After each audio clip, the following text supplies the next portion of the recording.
Shalom, Bapak Ibu, saudara-saudariku dalam Yesus. Kita akan merenungkan firman Tuhan dalam renungan malam GKPA Penjernihan Selasa 27 Mei 2025. Marilah kita berdoa. Bapa yang baik, Bapa di dalam Yesus, kami bersyukur atas kasih setia Tuhan yang masih menyertai kami hingga saat ini. Itu semua karena anugerah-Mu Tuhan. Sebentar kami akan menikmati renungan malam pada malam hari ini. Buka hati dan pikiran kami agar kami mampu mengerti melalui Roh Kudus-Mu. Di dalam Yesus kami berdoa. Amin. Bapak, Ibu, Saudaraku terkasih dalam Yesus, nats Alkitab kita pada saat ini terambil dari Efesus 3 ayatnya yang ke-14 sampai dengan yang ke-21. Saya akan bacakan untuk kita. Di bawah perikop doa Paulus. Itulah sebabnya aku sujud kepada Bapa, yang daripadanya semua turunan yang di dalam sorga dan di atas bumi menerima namanya. Aku berdoa supaya Ia menurut kekayaan kemuliaannya menguatkan dan meneguhkan kamu oleh Roh-Nya di dalam batinmu. Sehingga oleh imanmu Kristus diam di dalam hatimu dan kamu berakar serta berdasar di dalam kasih. Aku berdoa supaya kamu bersama-sama dengan segala orang kudus dapat memahami betapa lebarnya dan panjangnya dan tingginya dan dalamnya kasih Kristus, dan dapat mengenal kasih itu sekalipun ia melampaui segala pengetahuan. Aku berdoa supaya kamu dipenuhi di dalam seluruh kepenuhan Allah. Bagi Dialah yang dapat melakukan jauh lebih banyak daripada yang kita doakan atau pikirkan, seperti yang ternyata dari kuasa yang bekerja di dalam kita.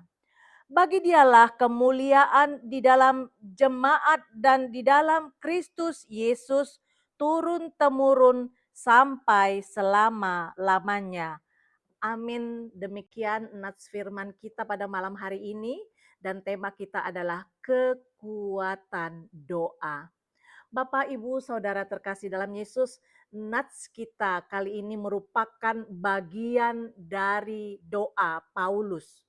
Secara keseluruhan bagian ini menerangkan bagaimana kita berdoa, kepada siapa kita berdoa, apa yang kita doakan, dan untuk siapa tujuan akhir dari doa-doa kita.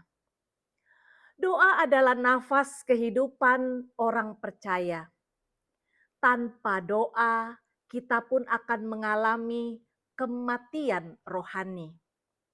Doa bukan sekedar praktek dan cara beragama, tetapi doa adalah sebuah relasi iman.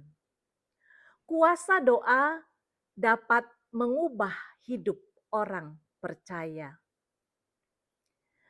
Bapak, Ibu, Saudara terkasih dalam Yesus, untuk mencapai pemahaman yang benar tentang kasih Kristus, diperlukan doa. Itulah yang sedang dilakukan Paulus dalam teks ini. Doa-doa Paulus ditunjukkan dengan sikap kerendahan hati. Itulah yang menjadi contoh untuk kita saat ini memohon kepada Tuhan.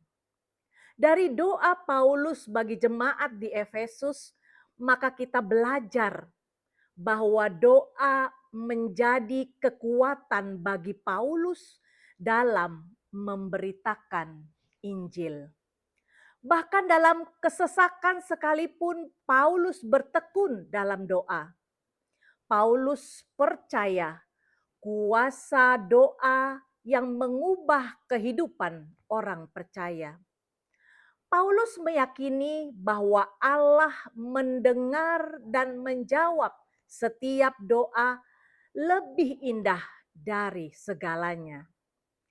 Masalahnya Bapak Ibu Saudara yang terkasih, ada saat-saat tertentu yang menjadikan alasan bagi kita untuk tidak berdoa. Entah karena aktivitas yang padat, kelelahan, beban hidup yang berat, rasa enggan dan malas yang begitu kuat. Firman Tuhan mengajarkan kita untuk terus berdoa. Jangan berhenti untuk berdoa, karena justru di sanalah letak kekuatan kita yang sesungguhnya.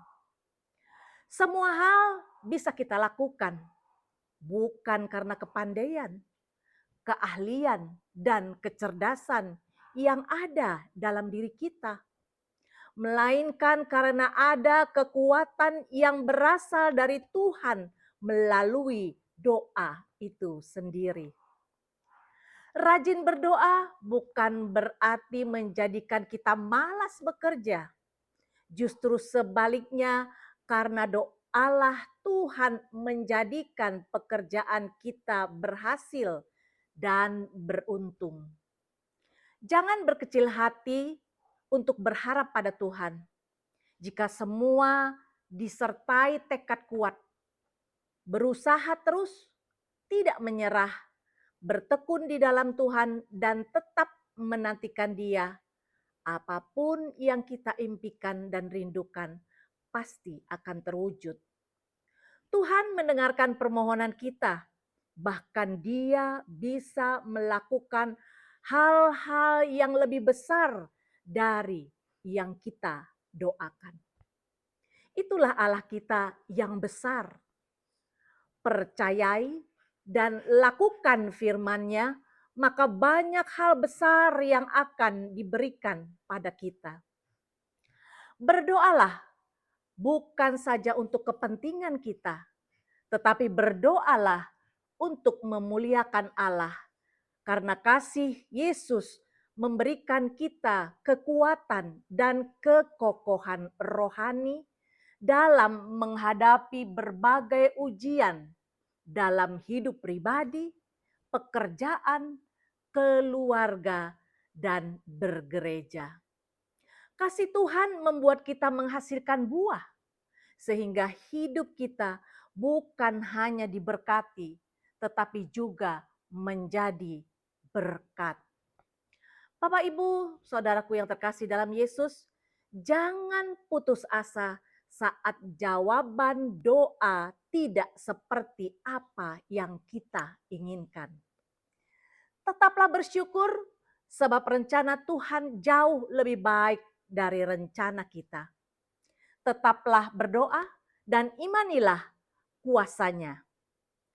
Efesus 3 ayatnya yang ke-20, bagi Dialah yang dapat melakukan jauh lebih banyak daripada yang kita doakan atau pikirkan, seperti yang ternyata dari kuasa yang bekerja di dalam kita.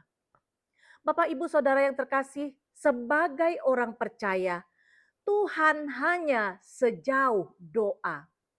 Kuasa doa mengubah kehidupan orang percaya. Jadi, janganlah berhenti berdoa, karena justru di sanalah letak kekuatan kita yang sesungguhnya. Amin. Yesus memberkati kita berdoa. Yesus yang Maha Baik, terima kasih Tuhan untuk firman-Mu yang menyapa kami dan mengingatkan kami pada saat ini. Untuk kekuatan doa yang harus senantiasa kami andalkan dalam kehidupan kami hari lepas hari. Karena di dalam doa ada kuasa, di dalam doa ada kekuatan, ada pengharapan yang daripada Tuhan, yang dapat memberikan hidup kami lebih lagi penuh ucapan syukur di dalam Engkau, karena hidup kami semata-mata hanya dari berkat yang Kau berikan bagi kami. Terima kasih Yesus, materaikan setiap firman-Mu dalam kehidupan kami, biarlah loh hati kami boleh mengimani, terlebih kami dapat melakukannya dalam kehidupan kami hari lepas hari. Hanya di dalam satu nama Yesus Kristus Tuhan kami berdoa dan bersyukur. Amin. Shalom, Yesus memberkati.